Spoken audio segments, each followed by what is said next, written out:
of people are saying, why does it matter? This is a recipe, and it's just based on her own homemade jam, but it does send out a message. People think they're buying into the illusion of something crafted by royal hands or formerly royal hands. It's not quite as it seems. Well, that's the thing. I don't think this is the gotcha moment that the press are hoping for. This is actually industry standard. To meet demand, she obviously has to outsource where it's manufactured. She can't set up a production line in her kitchen. But as I said, this is complete industry standard. If you look at Martha Stewart, she's had a whole career on building homemade products, food products, and also homeware products. They're all manufactured in Pennsylvania while she lives in New York. So I don't see her anytime soon setting up a production line in her New York kitchen to meet demand. And even if you look at the Windsor Strawberry Reserve that's being sold on the Windsor website, that's not made in Windsor. Believe it or not, it's made elsewhere in factories around the UK. So yeah, this isn't the gotcha moment that people are hoping for. It's actually just a smart business move, really. If she wants to be able to meet demand this time round and not sell out within a half an hour like she did the last time, this is the only way to do it. Well, you're being very charitable there, but what about the carbon footprint? Here's a couple that fly to the Google climate change conference, stand there barefoot, having flown on a private jet, and they're flying jam 2,000 miles across America. You're not telling me they could make that jam a little bit nearer to their Hollywood estate?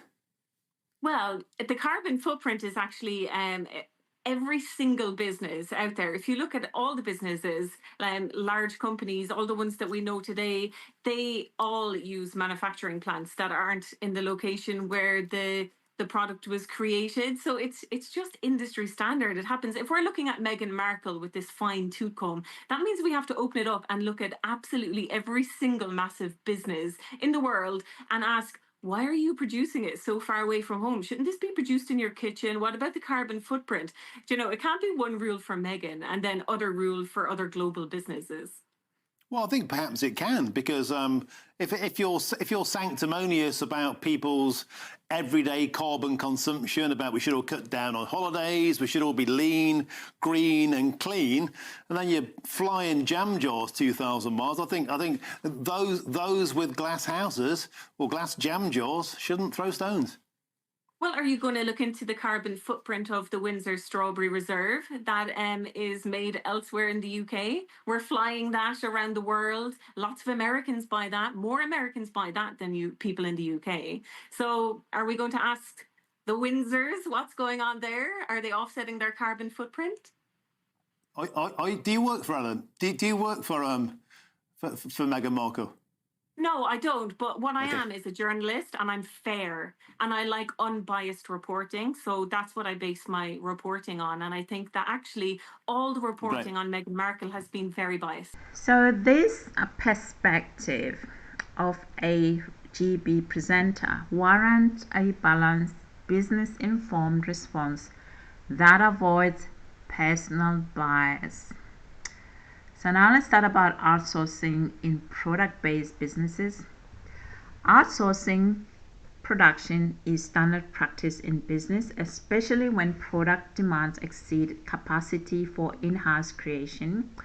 For Meghan, the Duchess of Sussex, whose initial as ever products reported sold out, partnering with another manufacturing company that actually regulated and has a license for manufacturing large-scale product to the public, it's both really makes sense, appropriate, and actually it's expected. I would be very appalled to know that Meghan would actually manufacture a product that's going to be sold to the public without actually looking into considering the safety of that product before it released to the public and having license to do so. This is the product that's going to be consumed by people, so therefore outsourcing it to another company that is actually meeting those regulatory standards. It's very standard practice, and also highlights to me that Meghan is really serious about safety, community safety, and public safety. So it's nothing here, it's nothing bigger here, seriously. I don't know if bias makes people have their cognition to decline. I'm starting, maybe I should do a research and have a look at research review whether cognition, if you have somebody who's so bigoted and so biased that your cognition decline very quickly, because it doesn't make sense that people would make such outrageous claim just because they don't like her. You know, it's just unbelievable that you would make those claims. Yeah, it's a nice question to ask, a research question. Does bias make people lose their cognitive skills and their executive functioning skill? Question marks. So all I can say to this clip you've just listened to from the GB News presenter is that outsourcing production is standard practice in business, especially when product demand exceeds the capacity for the in-house creation. Because when you do it in-house, it's just for friends and family to try and test your formulation to ensure that your formulation is correct, and then you can ask the company that is actually meets the standard for good manufacturing practices to manufacture this product, because it's going to be consumed by the public. Therefore, it must meet certain standards. Meghan cannot be manufacturing a jam that's going to be consumed by a lot of people in her own home. This on itself, it just suggests to me people, I think racism makes people so dumb. That's all I can say, is that make people so dumb. Even the question itself, like to the point where a person just cannot even think about it. Is it like, really? How can you say that? Who would do that? Oh, maybe the my friends, South Africans. My friends will do it, but not average person who really has a good understanding of safety would actually do this stuff and try to make a product that's going to be eaten by the entire lot of people at home. Okay, because you need to have a location to meet these standards, the airflow, the temperature be controlled. Yeah, there's a lot of stuff goes on when you manufacture a product that's going to be consumed by mass people. All right, so I think we need to examine why people are so biased in reporting against Meghan, in a way that they themselves look like idiots sometimes when they ask this question. Because I couldn't believe in the cheese. Am I listening to this properly? Is this person for real? But I am 100% sure that this is actually was drafted, because it was drafted so that we can talk about it and be outraged that he dared to ask that question, because he can get more engagement. That's how, that's why they're doing this stuff. It is the business model of the outrage. That means, yay, anything Meghan or the Duchess of Sussex does, you go online, you be outraged. How dare you? How dare they do this? And you get more of these, racist people come along and comment, and you get a lot of views.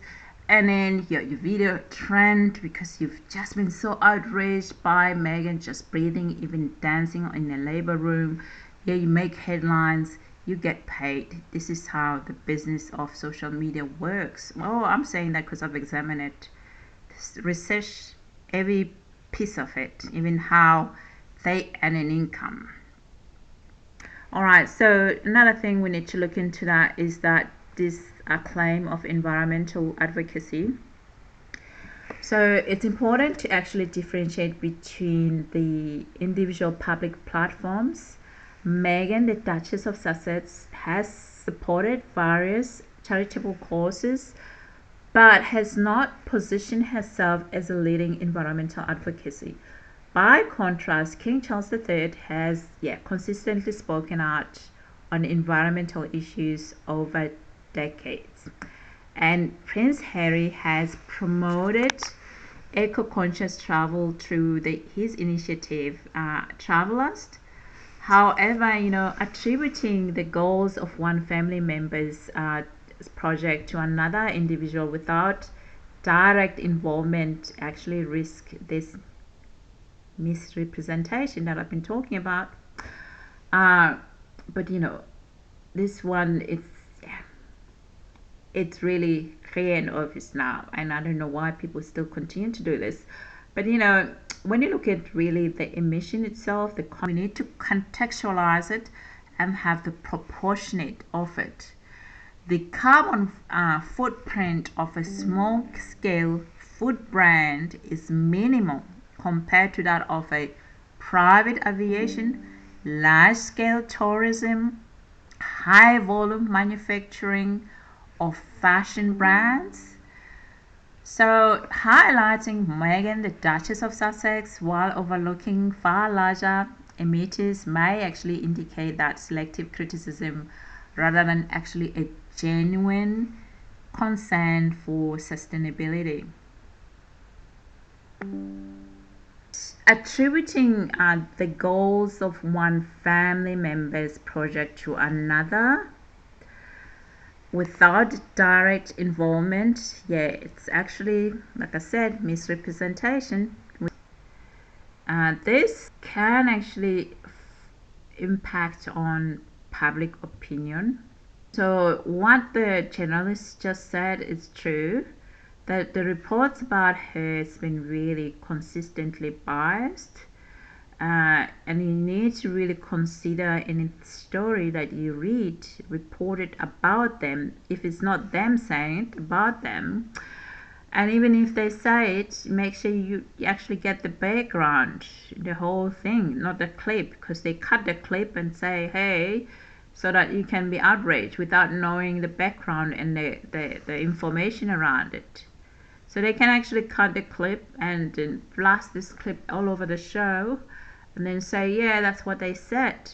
But for Meghan and Prince Harry, they've actually reduced a little bit of that, trying to fool the public about what they say about Meghan and Duchess. That is really misleading, because they're scared that they could be in the court.